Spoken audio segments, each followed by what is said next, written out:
Wa man tabi'ahum bi ihsan ila yaumiddin. Amma ba'd. Alhamdulillah, kita lanjutkan lagi kajian kitab Syarhul Waraqat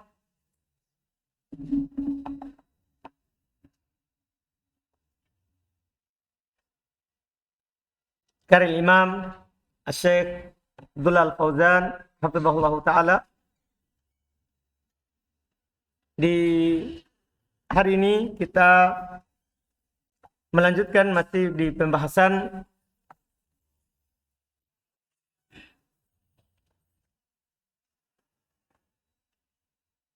ahkam at-taklifiyah. Mudah-mudahan kita selesaikan hari ini insyaallah. Setelah itu kita lanjutkan dengan sebagian ahkam al-wad'iyah. Bismillah. Bismillahirrahmanirrahim. Qala Syekh Abdullah bin Salih Al-Fauzan hafizahullah ta'ala,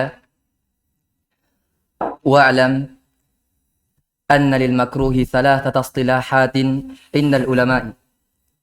Al-awwalu ma nuhiya anhu nahya tanzihin wa huwa ma taqaddama ta'rifuhu. Nahyu tadi ya berarti ya.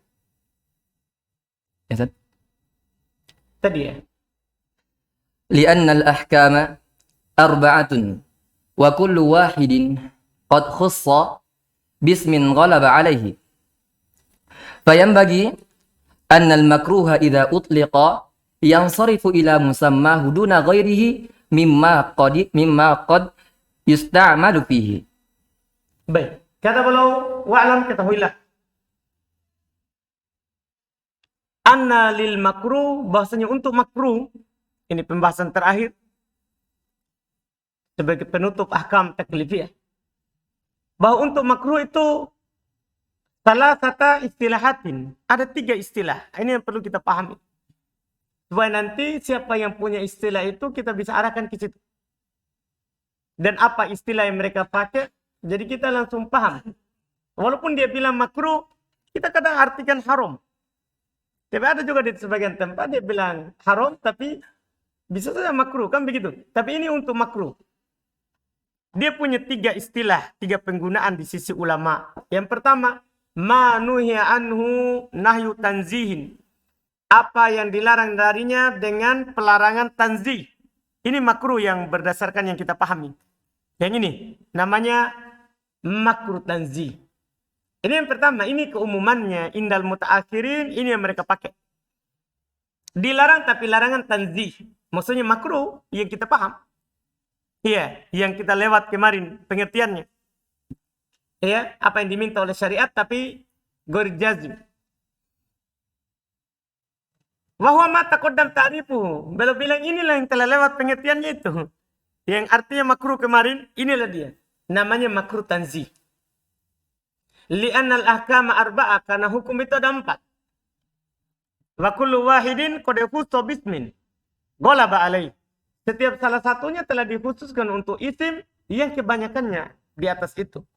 Payam bagi, maka sepantasnya lah anal makruh idza utliqa, bahasanya makruh kalau diitlakan, kalau dimutlakan tanpa qaid.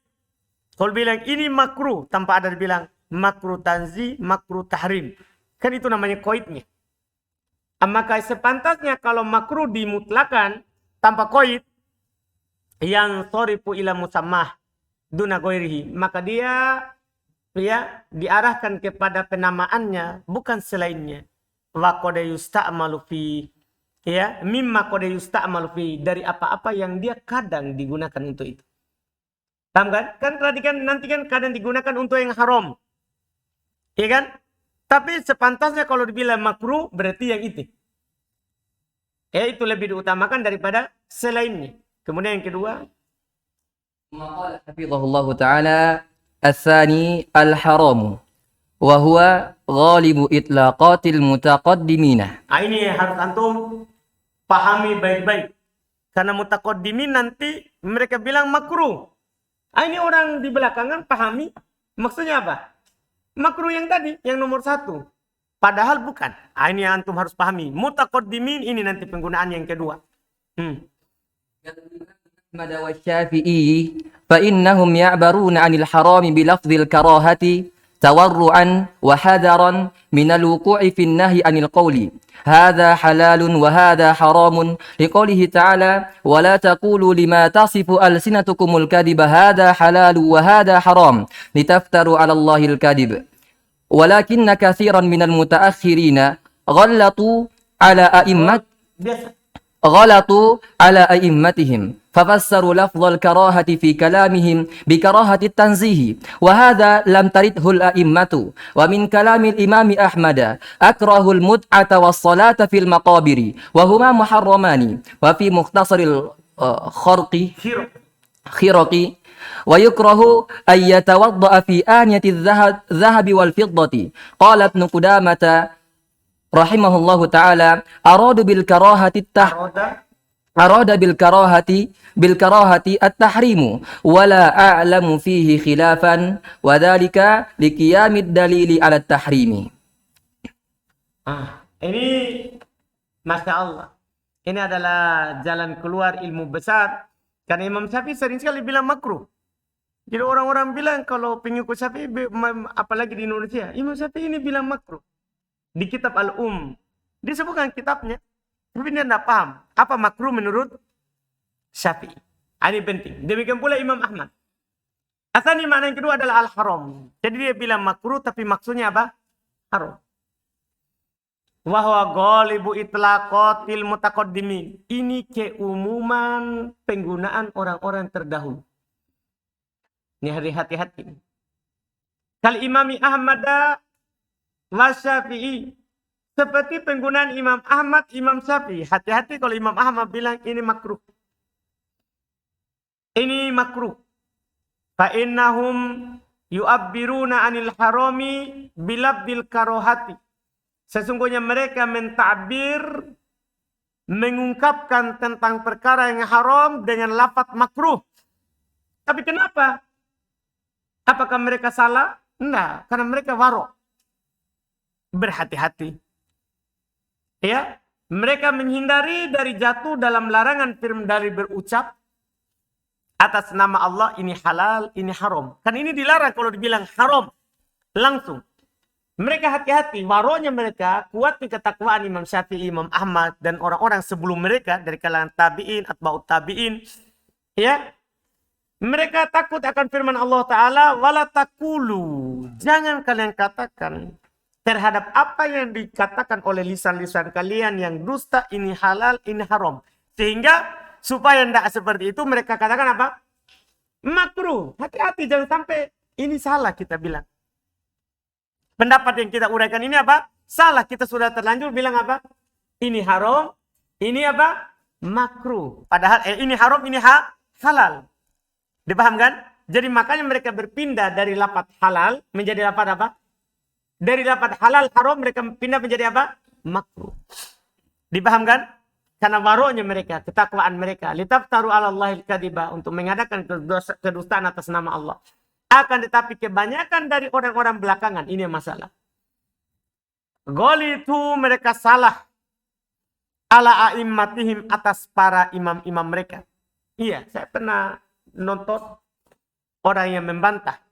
Ada seorang ustadz salafi yang menerjemahkan ucapan Imam Syafi'i dengan makruh. Jadi ada orang bantah, ini tidak paham ucapan Imam Syafi'i, dia bilang. Dia bilang Imam Syafi'i bilang makruh, dia malah pergi terjemahkan haram. Jadi siapa yang salah? Kalau bagi orang awam yang tidak belajar, iya juga. Kan Imam Syafi'i bilang makruh. Kan ada konteksnya, ada teksnya. Ya kan? Tapi ini Ustadz dia terjemahkan apa? Haram. Kenapa diterjemahkan haram? Karena makruh menurut Syafi'i ucapannya apa? Haram. Itu yang dia tidak pahami. Dah, bukan ini tidak paham. Bukan tidak paham ucapan Imam Syafi'i. Ini Ustadz yang terjemah. Paham kan? Ini yang salah kan? Yang tidak paham. Iya kan? Karena Imam Syafi'i kalau bilang makruh, maksudnya apa? Haram. Kebanyakan orang belakangan salah atas imam mereka. Atas imam mereka. Wa fafassaru lafdzal karoha fi kalamihim. Mereka tafsirkan lafaz karoha makruh dalam ucapan mereka bi karohatit tanzih. dengan makruh tanzih. Yang mana makruh tanzih itu yang telah lewat pengertiannya. Tidak ada iko bagi yang melakukannya. Iya. Wahada lam turidhu al-a'immatu. Ini tidak diinginkan oleh para a'immah. Contoh, beliau contohkan. Min kalamil imami Ahmad. Lihat di antara ucapan Imam Ahmad. Akrahul mut'ata wassolata fil maqabiri. Saya memakruhkan nikah mut'ah dan sholat di kuburan. Maksudnya apa di sini? Berarti boleh sholat di kuburan. Kan begitu, karena ini cuma apa? Makruh. Padahal larangannya banyak. Apa maksudnya perkataan Imam Ahmad di sini? Iya kan? Kata beliau, wahuma muharraman. Keduanya ini perkara yang haram. Haram nikah mut'ah, haram juga apa? Sholat di kuburan. Tapi Imam Ahmad bilang apa? Makruh. Jadi kalau kita arahkan ke makruh yang menurut kita pahami, oh berarti Imam Ahmad tidak apa-apa sholat di kuburan. Cuman dibenci. Nah, ini harus dipahami dulu. Imam Ahmad kalau bilang makruh apa? Paham kan? Nah, sekarang tinggal nanti itu bagaimana caranya kita tahu dia mau ini haram atau makruh tanzih. Ah, nanti. Ada sebentar. Setelah contoh. Tapi Mukhtasar al-Kiraki dalam kitab Mukhtasar al-Kiraki dia bilang wa yukrahu ayyatawadda fi aniyatid dhahab wal fiddah. Dia juga bilang dimakruhkan, ini pendapat Imam Ahmad. Dimakruhkan berwudu di tempat air yang terbuat dari dahab, emas dan perak. Apa hukum berwudu di tempat air dahab dan perak? Kan haram. Tapi dia bilang apa? Makruh. Ah, ini bahaya kalau salah. Qala Ibnu Qudamah. Berkata Ibnu Qudamah, yaitu menjelaskan madhab Hambaliyah. Aroda bil karohati tahrima. Yang dia inginkan dengan kata makruh itu adalah pengharaman. Wala a'lamu fi khilaf. Dan berkata Ibnu Qudamah, saya tidak mengetahui ada perselisihan. Ini diharamkan di sini maknanya. Bukan apa? Bukan makruh biasa. Karena tidak ada perselisihan kalau itu adalah haram. Wadhalika, demikian itu kata beliau liqiyamid dalili ala tahrim. Karena adanya dalil akan pengharamannya. Terus ثم قال حفظه الله تعالى فإن ورد لفظ الكراهة في كلام الإمام أحمد من غير أن يدل دليل من خرج على إرادة التحريم أو التنزيه على من أن يدل دليل من خارج على إرادة التحريم أو التنزيه فقيل يحمل على كراهة التحريم وقيل على يحمل على كراهة التحريم وقيل على كراهة التنزيه وهو قول الطوفي قال الفتوحي واختاره أكثر الأصحاب ومن ذلك قول الإمام أحمد أكره النفخ في الطعام وإدمان اللحم والخبز الكبار وكراهة ذلك للتنزيه والله أعلم. Ini masih menjelaskan ucapan Imam Ahmad. Fa in warada lafdzul karahati fi kalami al-Imam Ahmad. Kalau datang lafaz makruh dalam ucapan Imam Ahmad. Min ghairi ayyadulla dalilun min kharijin. Tanpa ditunjukkan oleh dalil dari luar. Paham kan? Jadi kan tadi kalau ada dalil akan pengharamannya, maka ketika beliau bilang makruh, apa maksudnya? Haram. Nah, kalau ada ucapan Imam Ahmad, makruh, lafadznya, tapi tidak ada dalil dari luar. Maksudnya tidak ada dalil yang menunjukkan itu adalah haram, kecuali ucapan beliau. Tidak ada larangan di sana. Ala iradati tahrim, atas dasar bahwa yang diinginkan adalah tahrim atau tanzih. Maksudnya tidak ada dalil lain, tidak ada korina yang menunjukkan ini dia maukan haram atau maukan apa? Tanzih, makruh biasa. Akila, maka di sini orang-orang Hambaliyah berselisih pendapat. Ada juga mengatakan yuhmal ala karohati tahrim. Ucapan Imam Ahmad itu dibawa ke makruh tahrim. Karena biasanya beliau bilang tahrim. Paham kan? Yang beliau ungkapkan dengan makruh. Dibawa ke situ. Kan asal penggunaan Imam Ahmad kata mereka.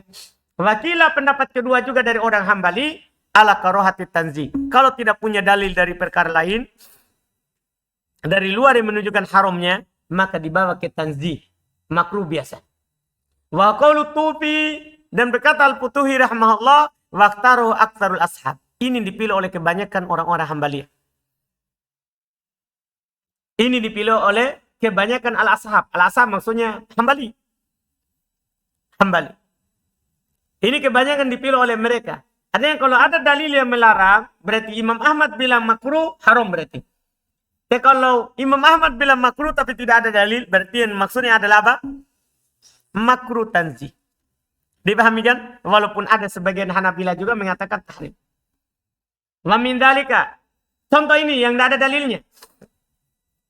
Akan pengharumannya. Paham ya? Tadi itu contoh dalil yang ada pengharumannya. Yaitu mut'ah dan sholat di kuburan. Iya kan? Iya. Sekarang contoh yang tidak ada dalil. Dari luar. Yang menunjukkan akan haramnya. Dia bilang, akrahun nafakh fitto'am. Saya memakruhkan bernapas di makanan. Kan yang ada kan dilarang napas di mana? Di mana? Di minuman. Kalau makanan ada nggak dalilnya? Kan tidak ada. Yang ada itu minuman. Anda paham gak nih? Dilarang bernapas di bejana, di tempat air minum. Kalau makanan gimana? Ada dalil atau tidak? Tidak ada dari luar kan yang mendukungnya. Maka di sini apa maksudnya? Dipahami ini? Nah, kalau tidak ada dalil maksudnya di sini apa? Makruh apa? Tanzih. Wa idman al-laham. Demikian pula menyimpan daging. Dia bilang makruh. Wal khubz al-kibar. Demikian pula dia bilang dia memakruhkan roti besar. Dia bilang di sini wa karahatu dzalika litanzih. Makruh dalam ucapan Imam Ahmad di sini apa? Ucapannya apa? Tanzih, bukan apa? Haram. Paham kan? Dibenci. Dibenci. Orang dia bikin misalnya roti besar, nanti dimakan dah habis. Kan akhirnya apa?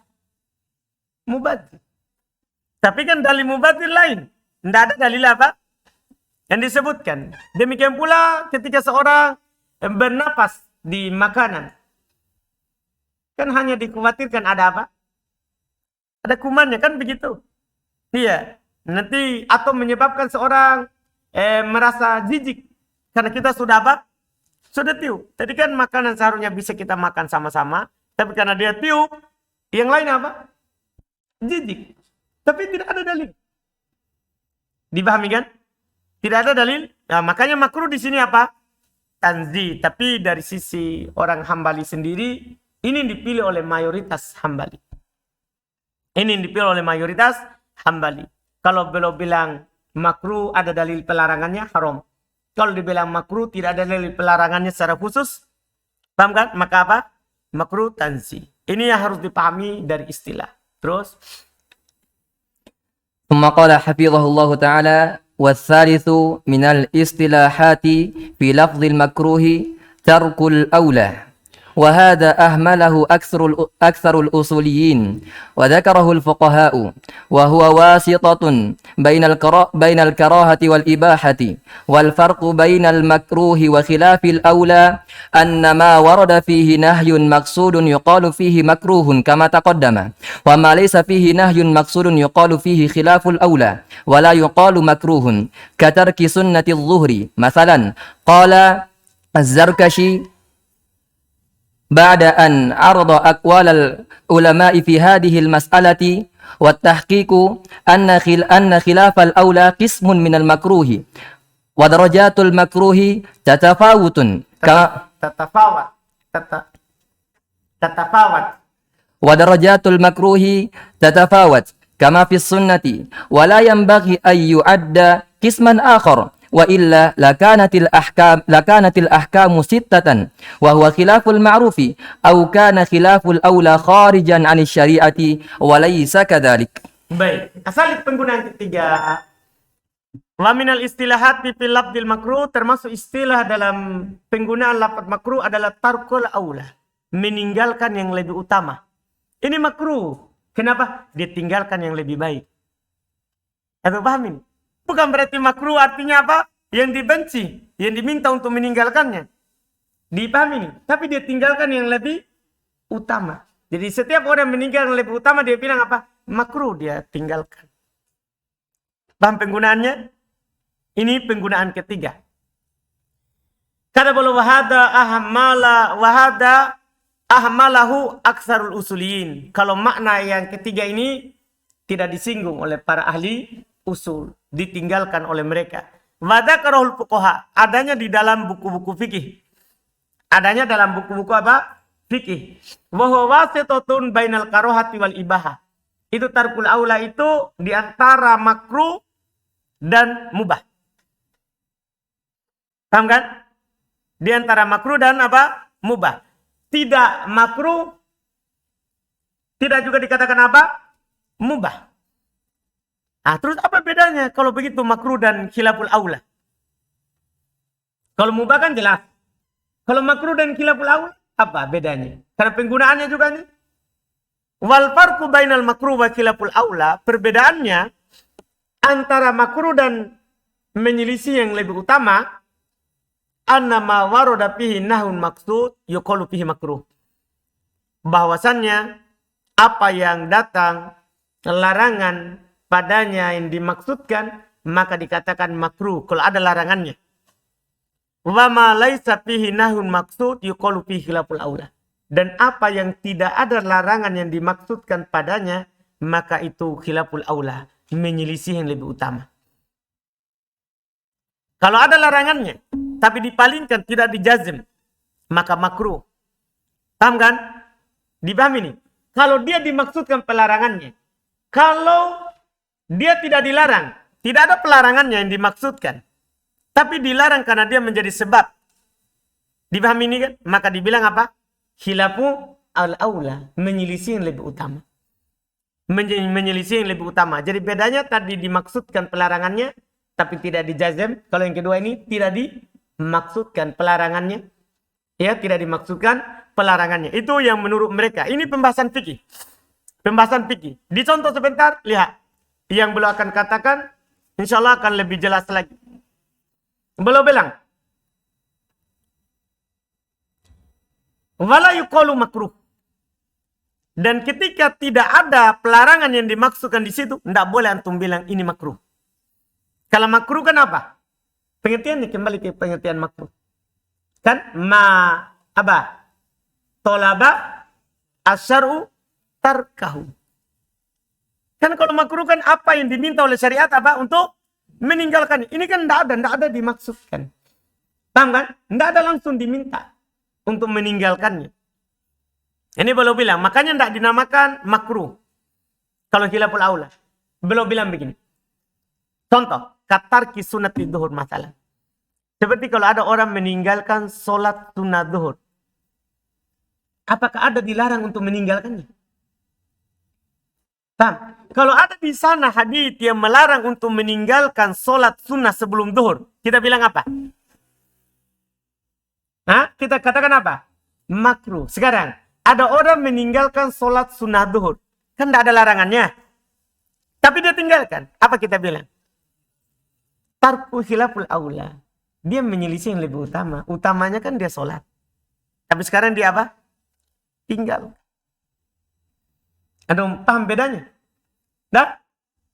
Dimaklumi mungkin. Ya kan? Sama dengan mereka misalnya, ini pembicaraan orang yang mengatakan beda larangan dalam bab adab sama dalam bab yang ibadah yang lain. Misalnya mereka bilang, la yatamassa biyamini. Orang yang berak, hilang dibuang air kecil atau air besar. Nah, kan ada larangannya. Jangan dia cebok dengan tangan kanan. Kata mereka ini dalam bab adab. Larangannya jadi makruh. Ini di atas pendapat ya. Walaupun di sana ada mengatakan umum, namanya larangan haram. Tapi ini kita berbicara, larangan dalam bab adab. Sebagai ulama mengatakan itu menunjukkan apa? Makruh. La yatamassa biyaminihi. Ada orang melakukan, dia cebok dengan tangan kanannya. Apa hukumnya? Di atas pendapat yang mengatakan larangan dalam bab adab hukumnya apa? Makruh. Kita buang dulu pendapat yang pertama. Ini untuk mencontohkannya. Dilarang langsung. Dimaksudkan langsung. Berarti kita bilang apa? Kalau ada orang cebok dengan tangan kanan. kita bilang khilaful aula atau makruh? Kita bilang makruh. Kenapa? Dimaksudkan langsung larangannya. Dipahami kan? Nah, kalau yang ini kita dianjurkan untuk sholat sunnah sebelum duhur. Pergi orang tinggalkan. Paham gak ini? Kita bilang apa? Kita bilang khilaful aula atau makruh? Khilaful aula. Karena kenapa? Tidak ada larangan untuk meninggalkannya. Tapi kita disuruh untuk melakukannya. Kalau ada orang meninggalkan, kita tidak bilang makruh. Dipahami kan? Tapi kita bilang apa? Khilaful aula. Ini perbedaan. Kalau antum mau samakan, semuanya bilang makruh. Dan itu diantara istilahnya. Paham kan? Cuma kita sekarang mau bedakan. Apa bedanya itu yang makruh yang nomor 1 dengan makruh nomor 3 ini? Paham? Kalau makruh nomor 1 ada larangannya langsung. Tapi tidak jazm. Kalau makruh nomor 3 ini, kita dianjurkan. Paham ini? Kita dianjurkan. Kemudian ditinggal. Itu namanya makruh juga. Tapi khilaful aula. Paham istilah yang ketiga? Jadi istilah yang ketiga ini lawan dari istilah yang pertama. Lawan dari istilah yang pertama. Ini yang belum contohkan. 1. Qala Az-Zarkashi, berkata Az-Zarkashi, bada'an arada aqwalul ulama fi hadil mas'alah. Setelah belum menjelaskan, memaparkan pendapat-pendapat ulama dalam masalah ini. Wa tahqiq, dan yang benarnya. Anna khilafal aula kismun minal makruh. Tapi Az-Zarkashi mengatakan, khilaful aula masuk dalam pembahasan al-makruh. Artinya, ini termasuk istilah. Khilaful aula itu adalah bagian dari siapa? Makruh. Wa darajatul makruhi tatafawatu. Ya, dan derajat-derajat yang makruh itu, tingkatan-tingkatan makruh itu bertingkat-tingkat. Bertingkat-tingkat. Kama fi sunnah, sebagaimana dalam sunnah. Kan sunnah juga tingkat-tingkat kan? Ada sunnah muakkad, ada sunnah ghair muakkad. Paham? Kan sunnah bertingkat-tingkat. Berarti makruh juga apa? Bertingkat-tingkat. Wala yang bagi ayu ada kisman akhor. Dan belum bilang, tidak pantas dihitung sebagai jenis yang lain. Maksudnya khilaful aula. Khilaful aula tidak pantas dikatakan dia jenis yang lain. Kenapa? Wa illa, dan jika tidak, lakanatil ahkam sittah. Maka ahkam taklifiyah akan jadi berapa? 6. Kenapa bisa? 1 apa? Wajib. 2, mandub. 3, mahdur. 4, makruh. 5, mubah. 6, khilaful aula. Kalau kita jadikan sendiri kan berarti 6. Kenapa tidak jadi 5? Makanya belum bilang 5. Khilaful aula masuk dalam apa? Makruh. Ini bentuk istilah saja. Istilah. Dalam yang makruh itu penggunaannya ada yang dilarang dan ada yang dianjurkan. Kalau melakukan yang dilarang makruh, meninggalkan yang dianjurkan namanya juga apa? Makruh. Dipahami nih? Sama-sama makruh. Cuman takbir lainnya adalah khilaful aula. Jelas kan? Sebagaimana sunnah, ada sunnah rawatib, ada sunnah yang bukan rawatib. Itu dia. Iya. Wahwa khilaful ma'ruf. Karena kalau dibagi menjadi 6, itu akan menyelisih yang biasa. Karena biasanya cuma 5. Au kana khilaful aula, atau dia akan menyelisih yang lebih utama. Lebih utama kan cuma dibagi 5. Bukan dibagi berapa? 6. Iya? Au kana khilaful aula kharijan an syariah. Atau bisa saja nanti kalau antum masukkan jadinya. Sekarang antum bilang cuma 5. Terus antum jadikan bagian yang ke-6 khilaful aula. Maka akan khilaful aula ini keluar dari apa? Syariat. Walaysa kadzalik, dan tidak seperti itu. Karena khilaful aula ini masuk dalam syariat. Cuma tinggal takbir saja. Takbirnya dia adalah bagian dari apa? Makruh.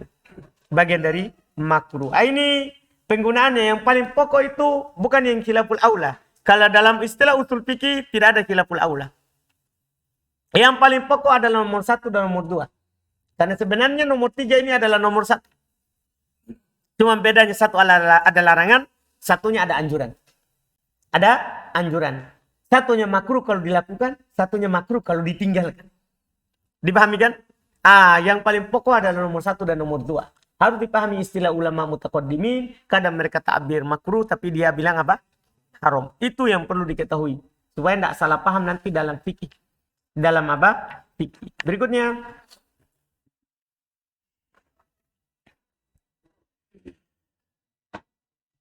بعد الأحكام الوضعية. قال الإمام جويني رحمه الله تعالى: والصحيح ما يتعلق به النفوذ ويعتد به والباطل ما لا يتعلق به النفوذ ولا يعتد به. Terus satu lagi di bawahnya. قال الشارح حفظه الله: الصحيح والباطل من أقسام الحكم الوضعي لأن كلا منهما حكم من الشارع على العبادات والعقود وتبنى عليهما الأحكام الشرعية. Kata beliau, sebagian ahkam wad'iyah, karena Al-Juwaini tidak menyebutkan semuanya. Sebagian hukum wad'iyah, al-ahkam wad'iyah. Sebagian hukum-hukum wad'iyah, lawan dari hukum taklifiyah. Iya. Pertama as-sahih. Beliau bilang as-sahih, ma yata'allaqu bihin nufud wa yu'taddu bih. Apa yang terkait dengannya an-nufud, keabsahan, ya, daripada ibadah atau daripada muamalah. Wa yu'taddu bih, dan dianggap dengannya. Itu namanya yang sahih. Ya. Ibadah yang sahih kalau dibilang ini ibadah nafid, ini ibadah sah. Dah terpenuhi syarat, hilang mawani. Wa yu'taddu bih, dan dianggap. Wal batil, sementara yang batil lawannya. Ma la yata'allaqu bihin nufud, apa yang tidak terikat, tidak terkait dengan keabsahan, artinya tidak sah. Wala yu'taddu bih, dan tidak dianggap dengannya. Itu terjadi dan tidak dianggap. Nanti ada contohnya, beliau akan contohkan bentuk-bentuknya dalam ibadah dan bentuknya dalam muamalah. Sahih dan batil termasuk hukum batil. Karena setiap dari keduanya hukum dari syariat atas ibadat atau akad. Kan yang dianggap sah atau batil dua. Akad dalam perdagangan, jual beli, atau ibadah dalam penghambaan. Wa tubna alaihimal ahkam syariah. Dibangun di atas keduanya hukum-hukum syar'i. Jadi ahkam taklifiyah dibangun di atas ahkam al-wad'iyah. Ahkam al-wad'iyah. Terus Allah Ta'ala: والصحيح لغة السليب من المرض. قال الشاعر: وليل يقول المرء من ظلماته سواء صحيحات العيون وعورها. واصطلاحا ما يتعلق به النفوذ ويعتد به عبادة كان أم عقدا. فالعقود توصف بالنفوذ والاعتداد، وأما العبادة فتوصف بالاعتداد فقط. فالاعتداد لفظ يصدق على كل منهما، ولو اكتفى به المؤلف لكان أخصرا، إلا أن يقال إنه جمع بينهما لقصد الإيضاح للطالب المبتدئ.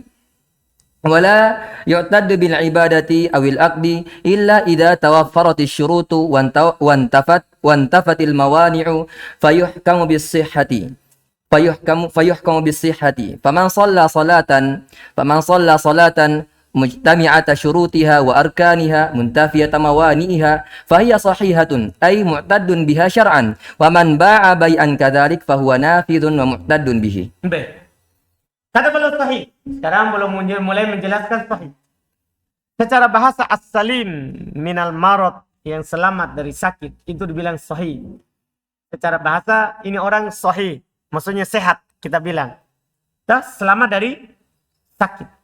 Qala syair, berkata penyair, walailin yakulul mar'u min dhulumatihi sawa'un sahihatul uyuni wa uruha. Walailin majrur dengan waw rubbah. Ya, dan kadang suatu malam berkata seorang karena kegelapannya, sama saja ini apakah orang yang sehat matanya atau yang buta. Ya, namanya malam tetap gelap, mau matanya sehat atau matanya apa? Buta. Paham kan? Jadi sahihatul uyun itu yang menjadi poin kita. Makna sahihat di sini apa? Sehat matanya atau buta matanya. Ya. Secara istilah, ma yata'allaqu bihin nufut wa yu'taddu bih. Apa yang dianggap dengannya, ya, sesuatu, ya, dan dihitung dengannya. Apakah dia ibadah atau akad? Maka akad disifati dengan nufut wal i'tidad. Beliau di sini beliau kritik sedikit ucapannya Al-Juwaini rahimahullah. Akad dianggap akad yang sah itu disifati dengan nafid, akad yang terpenuhi syaratnya wal i'tidad dan dianggap. Adapun ibadah dia hanya disifat dengan bil i'tidad. Paham? Jadi sebenarnya kalau ditakbir, cuman pengertian Al-Juwaini kan pengertian yang umum. Untuk ibadah dan untuk apa? Muamalah. Kalau ibadah itu adalah as-sahih minal ibadah ma yu'taddu bih. Hanya situ saja. Apa yang dianggap dengannya. Iya, apa yang dianggap dengannya. Makanya beliau bilang ibadah itu disifati dengan i'tidad saja. Fakot saja. Wal i'tidadu lafdun. Dan i'tidad itu lafaz yang cocok untuk setiap dari keduanya. Keduanya di sini maksudnya apa? Ibadah dan muamalah. Ibadah ataupun akad. Akad maksudnya tadi muamalah.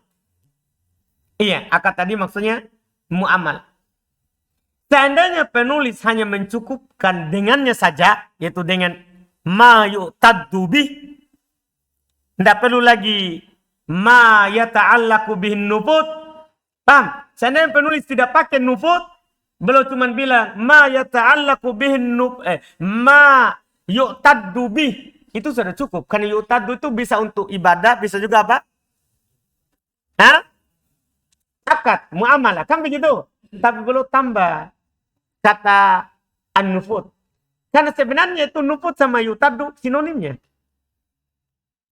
Anda bisa paham ini? Adalah apa?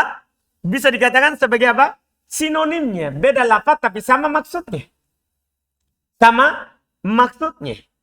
Seandainya penulis terbatas pada satu kata saja, lakana aksor, maka itu lebih ringkas, lebih pendek pengertiannya. Karena lihat, kita gabungkan as-sahih ma yata'allaqu bihin nufut wa yu'taddu bih. Sama kita katakan as-sahih ma yu'taddu bih. Mana lebih pendek? Paham kan? Langsung ma yu'taddu bih berarti dia nafid. Apa yang dianggap berarti terpenuhi syaratnya. Hilang penghalangnya. Sah. Itu maksudnya. Jadi seandainya penulis pendek saja begitu terbatas pada kata yu'taddu bih, itu lebih bagus. Lebih bagus. Karena lafaz nafid itu tidak berlaku pada ibadah. Dia hanya berlaku pada apa? Jual beli. Hanya berlaku pada jual beli. Illa ayyuqal, hanya saja mungkin dikatakan, maksudnya jawaban dari penulis, innahu jama'a bainahuma, belum mengumpulkan antara keduanya, yaitu kata nufut sama i'tidad, ya, liqasdil idhali talibil mubtadi, untuk tujuan, ya, maksud beliau adalah menjelaskan kepada pelajar yang masih pemula. Pelajar yang masih apa? Pemula. Dipahamkan? Jadi beliau sebutkan dua itu untuk supaya apa? Lebih jelas. Supaya lebih jelas. Itu mungkin bisa jawaban dari beliau. Terus kata beliau rahimahullah, wala yu'taddu bil ibadah awil akad, dan tidak dianggap ibadah itu sebagai ibadah yang sah atau akad itu sebagai akad yang sah illa idza tawaffarat syurut, kecuali kalau terpenuhi syaratnya. Paham kan? Anggaplah salat, syaratnya harus wudu, syaratnya harus hadap kiblat, syaratnya harus masuk waktu, syaratnya harus tutup aurat. Paham kan? Syaratnya harus apa lagi? Berdiri. Itu kan syarat-syarat semua apa? Salat. Berarti salat tidak akan sah kalau tidak terpenuhi apa? Syaratnya. Ya, wantafatil mawani, dan hilang maninya. Ada orang sudah wudu, hadap kiblat, ya, masuk waktu, dia tutup auratnya, tapi penghalangnya tidak hilang, dia haid. Apa hukum salatnya? Hah? Sah atau tidak? Tidak, karena syarat daripada ibadah itu akan sah kalau terpenuhi syaratnya, terus hilang penghalangnya. Hilang penghalang, itu syaratnya. Fayuhkam bis-sihah. Ketika terpenuhi syarat, mawaninya hilang, maka dihukumi sahih. Faman sholat sholatan mujtami'ata syurutiha wa arkaniha. Siapa yang sholat sebuah sholat terpenuhi syaratnya dan rukun-rukunnya, muntafiyata mawani'iha, tidak ada penghalang-penghalangnya, fahiya sahihah, maka dia sholat yang sah. Apa maksudnya? Ai mu'taddun biha syar'a, yaitu dianggap sholatnya itu secara apa? Syar'i. Wa man ba'a bai'an, itu contoh untuk ibadah, contoh jual beli. Wa man ba'a bai'an, siapa yang menjual sebuah jualan, ya, kadalik, seperti itu. Maksudnya seperti itu apa itu? Terpenuhi syaratnya, hilang penghalangnya, maka fahuwa nafid wa mu'tadun bih, maka dia nafid, sah dan dianggap dengannya. Paham? Jadi kalau tadi ibadah cuma dibilang apa? Mu'tadun biha. Kalau muamalah bilang nafidun wa mu'tadun bih. Itu sah dan dianggap. Itu sah dan dianggap. Jelas kan? Iya. Terus itu pengertian sahih. Terus nufud. Maqala hafizahullah ta'ala wan nufudhu lughatan al mujawazatu wa asluhu min nufudis sahmi wa huwa bulughul maksudi minar rami. Sementara nufud secara bahasa adalah al mujawazah, yang melewati. Asalnya adalah min nufudis sahm. Asal penggunaan secara bahasa dari nufudnya anak panah. Apa maksudnya nufudnya anak panah? Yaitu sampainya kepada maksud dari panahannya itu. Paham? Ketika orang memanah, anak panahnya sampai ke tujuannya, maka itu namanya apa? Ini anak panah telah nafid. Paham kan? Telah sampai ke tujuannya. Makanya ketika ibadah, tujuan orang kenapa? Supaya sah. Iya kan? Bisa nggak ditakbir dengan nafid? Paham kan? Bisa nggak kita katakan ini ibadah nafid? Nggak bisa kan? Maka nggak bisa digunakan. Kita hanya bilang apa? Dianggap sebagai ibadah yang sah. Apakah sudah sampai tujuan atau tidak? Itu masalahnya, urusannya dengan Allah. Kalau jual beli, bisa nggak?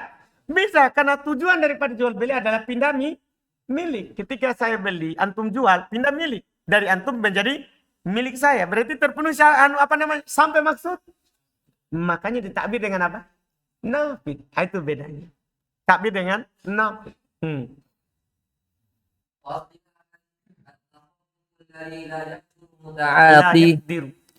La yakdiru muta'atihi ala raf'ihi. Wa dhalika mithlu aqdil bai'i wal ijarati wan nikahi wa nahwiha. Fa idza waqa'a al-aqdu ala wajhin sahihin lam yakdir ahadul muta'aqidaini ala raf'ihi. Sampai situ saja. Alhamdulillah. Apa nafid secara istilah? Apa artinya nufud secara istilah? Kata bola at-tasarruf itu perbuatan. Perbuatan alladhi yang la yaqdiru, yang tidak mampu lagi muta'atihi bagi orang yang melakukannya ala raf'ihi, untuk mengangkatnya. Adalah perbuatan yang orang yang melakukan perbuatan itu tadi tidak mampu lagi untuk membatalkannya sepihak. Paham ini? Misalnya ketika anak bilang begini, anak jual ini, antum bilang, ya saya beli dengan harga sekian. Tidak mampu saya membatalkan itu akad. Itu namanya apa? Akad yang apa? Nafid. Mengangkat dengan diri saya sendiri, kecuali dua belah pihak setuju untuk membatalkannya. Paham ini? Jadi dia adalah perbuatan yang tidak mampu lagi dibatalkan. Itu namanya apa? Nafid. Secara apa? Istilah. Antum paham ini? Belum katakan. Contohnya adalah akad jual beli. Kapan sudah akad jual beli? Tidak boleh lagi dibatalkan.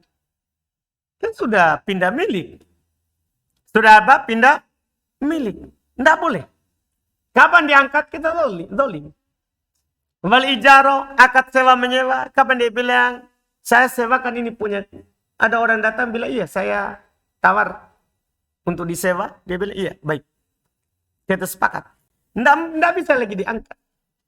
Paham kan?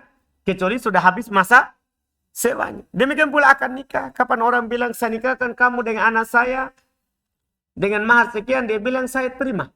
Sah, tidak boleh lagi. Saya batalkan, saya mau sama si fulan. Paham kan? Tidak bisa, itu akad yang nafi. Paham kan? Akad yang telah dia terpenuhi syaratnya. Fa'idha waqa'al aqdu ala wajhin sahih. Kalau terjadi akad secara sah. Secara sah. Kapan tadi secara sah? Sah. Ada syaratnya. Tidak ada penghalang. Iya. Lam yakdir ahadul muta'akidain ala raf'ih. Maka tidak mampu salah satu dari dua yang berakad itu untuk membatalkannya. Untuk membatalkannya. Itu tidak bisa. Tidak bisa lagi dibatalkan. Jelas kan? Kecuali nanti tidak terpenuhi syaratnya atau tidak ada maniknya. Paham kan? Atau ada penghalangnya. Misalnya orang sudah akad, contoh dalam fikih. Orang sudah akad untuk beli kambing. Ya kan? Untuk beli kambing, sudah akad. Dia sudah ambil uangnya, dia sudah ambil barangnya. Paham kan? Tapi ternyata setelah dilihat barangnya, kambingnya, ternyata ini kambingnya muserro. Sudah sengaja ditahan air susunya. Kan? Beberapa hari supaya dikatakan ini kambing apa? Banyak air susunya. Maka boleh bagi yang membeli tadi itu untuk membatalkan. Karena dia ditipu. Paham kan? Kenapa bisa boleh? Karena akadnya apa? Belum dianggap. Kenapa? Karena ada yang dia tidak kasih tahu. Ada yang dia apa? Sembunyikan. Masih ada penghalang dari kepindahan ke pemilik tadi. Dipahami kan? Jelas ini kan? Ini makna an-nufud. Jadi nufud ini susah diterjemahkan satu kata. Paham kan? Jadi nafid itu, nufud itu artinya tadi itu ketika dalam pengertian ma yata'allaqu bin nufud, yaitu tidak bisa lagi diangkat, dibatalkan. Karena sudah apa? Sah. Yang terkait dengan keabsahan dari transaksi jual beli dan mayu'tabdu bih, dan dianggap dengannya. Atau kita selesaikan dulu itu lagi satu paragraf ya, karena selesai untuk sahih kalau sudah paragraf itu. Karena setelahnya langsung batil. Selesai kan? Alhamdulillah. Qala hafizahullah ta'ala wa'lam annal ibadata laha atharun wa huwa bara'atu dhimmatil mukallafi wa sukutut talabi wal aqdu lahu atharun wa huwa thamratul maqsudu minal aqdi fa idha hukima bi sihhatil ibadati wal aqdi tarattaba al atharu 'ala al fi'li fa bara'atiz dhimmatu fi babil ibadati wa tarattabatil atharu fi babil 'uqudi wa illa fala wal atharu fi babil ibadati wahidun wa amma fil 'uqudi fa kullu 'aqdin lahu thamratun khassatun fal bai'u masalan samratuhu naqlul malakiyati Milkiyah. naqlul milkiyati wal ijaratu istifa'ul manfaati li ahadil muta'aqidaini wastihqaqul ajri lil akhari wa nahwu dzalik. Baik. Ketahuilah kata beliau terakhir, bahwasanya ibadah itu ada asarnya. Ibadah itu ada pengaruhnya setelahnya. Wa huwa bara'atu dhimmatil mukallaf. Yaitu lepasnya tanggung jawab dari si mukallaf. Nah, misalnya ibadah, kita diwajibkan sholat zuhur. Kapan dia sudah lakukan dengan sah, apa yang terjadi? Bara'at dhimmah. Sudah hilang tanggung jawabnya. Paham kan? Itu kan buah dari apa? Dari ibadah yang sah. Asar ini buah pengaruhnya. Wa sukutu tolak. Dan sudah hilang permintaannya. Ketika antum sholat dengan sah, maka hilang apa? Permintaan untuk sholat. Tidak dituntut lagi untuk melakukannya. Wal aqdu lahu asar. Akad juga punya asar. Wa huwa thamaratul maqsudu min al maqsudatu min al aqdi. Yaitu hasil yang dimaksudkan dari akad. Fa idza hukima bi sihatil ibadah. Apabila dihukumi ini ibadah sah. Wal akad. Ini akad sah. Maka yang terjadi adalah tarot tabal asaru alal fi'il. Maka ada pengaruh setelahnya atas perbuatan itu. Paham kan? Ada pengaruh setelahnya atas perbuatan itu. Fabari'atid dhimmah fi babil ibadah. Maka bebas tanggungannya dalam bab ibadat. Wa tarottabat al-asaru fi babil uqul. Dan diikutkan asar pengaruh dari transaksi tadi dalam bab akad. Wa illa fala. Dan jika tidak, maka tidak. Paham kan? Jika akadnya tidak sahih. Dah? Jika ibadahnya tidak sahih, maka tidak lepas tanggung jawabnya. Ya kan? Jika akadnya tidak sahih, maka tidak ada pengaruh dari akadnya. Belum contohkan sebentar. Setelah pernyataan satu. Pengaruh dalam bab ibadah satu. Yaitu bari'at dhimmah. Itu maksudnya. Paham? Pengaruh dari bab ibadah itu satu. Yaitu apa? Lepas tanggung jawab. Tidak diwajibkan lagi untuk kita lakukan. Itu pengaruh dari ibadah. Wa ammal uqud, amma fil uqud, adapun dalam akad, fakulu akdin lahu samarah khosoh. Maka setiap akad punya hasil yang khusus. Paham kan? Karena akad macam-macam. Masalan, fal bai'u masalan, akad jual beli misalnya. Samarotuhu, buahnya, hasil dari akad itu adalah naklul milkiyah. Pindah hak milik. Ketika antum beli yang dia jual, pindah hak milik. Itu namanya apa itu? Asar dari akad. Hasil dari apa? Akad tadi, pengaruhnya. Wal ijaro. Misalnya sekarang ada akad sewa menyewa. Apa hasilnya, apa pengaruhnya? Istifa'ul manfa'ah. Li ahadil muta'akidain. Wajibnya ada manfaat bagi salah satu yang dua berakad. Wastihqaqul ajar. Dan berhaknya mendapatkan sewa lil akhar bagi yang lainnya wa nahwu dzalik, dan yang semisal dengan itu. Paham kan? Tidak pindah kan, akad ijaro kan beda dengan akad jual beli. Kalau akad jual beli pindah milik. Kalau akad sewa kan pemilikannya apa? Tetap bagi siapa? Yang punya. Tapi apa yang disewa? Manfaatnya. Dipahami ini? Dengan sewa manfaat ini, dia wajib mendapatkan manfaatnya, yaitu yang menyewa.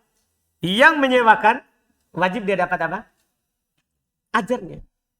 Nah, sewanya, ongkos, biayanya. Dipahami ini? Demikian pula akad-akad yang lain. Kan banyak akad yang lain.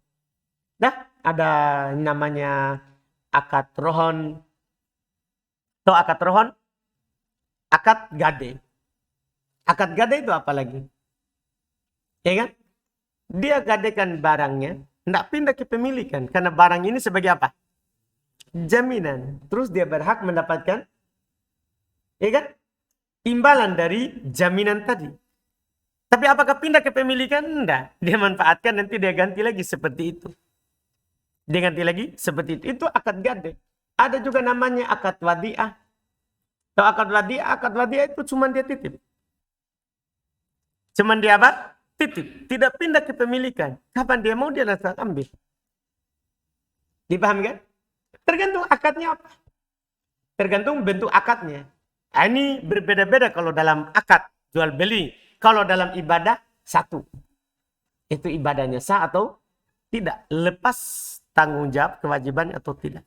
Nah, ini yang perlu dibedakan dalam akad jual beli sama akad apa? Akad jual beli sama akad apa tadi yang pertama? Ibadah. Beda hasilnya. Seluruh ibadah apapun bentuknya, ketika dilakukan bari'at dhimmah. Itu hasilnya.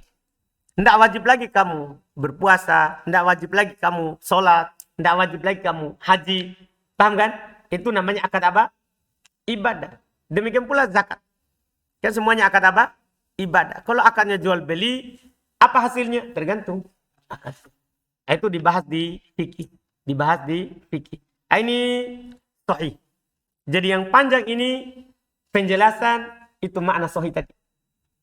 Ya, intinya sahih yang dianggap dalam ibadah dan yang dianggap dalam muamalah. Dalam muamalah. Alhamdulillah.